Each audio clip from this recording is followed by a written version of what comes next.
العدس بجبة من الأكلات الشتوية الحلوة جدا، بتدفي، مشبعة جدا، وكتير مننا بيحبها.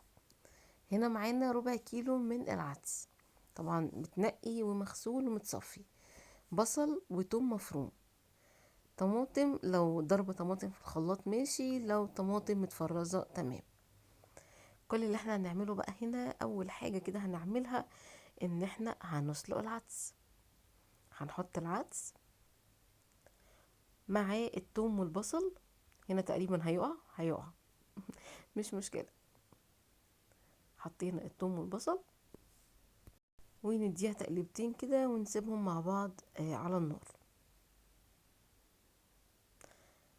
هنا كان دخل في سوا، فحضرت بقى البهارات بتاعته الا وهي ايه، فلفل اسود وملح وكمون، ونكتر الكمون علشان هو ده لو في اي حاجة في القولون او الكلام ده فبيوديها، يعني مش بيتعب القولون بمعنى اصح.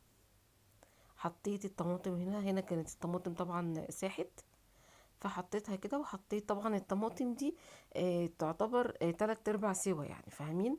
فيفضل ان انت لما هتحطي طماطم تحطيها وهي بسم الله الرحمن الرحيم مستوية يعني.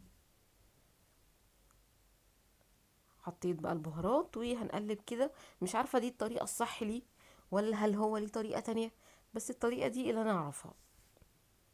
هنقليله بقى بصل كده، ومعرفش برضو ان كان ديت صح ولا لا، بس انا برضو بعملها كده.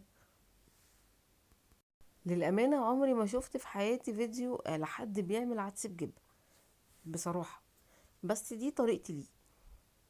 بس كده، ده كده شكله طعمه حلو مع مخلل بتنجان، مخلل لفت بطاطس مقلية في الجو اللي بره اللي مليان هوا ده. تحفة تحفة تحفة، حقيقي بيبقى طعمه جميل ومشبع قوي. وكمان هنا يوسف بيحبه، فان شاء الله نعمله تاني قريب. اشوفكم بقى ان شاء الله في فيديو جديد.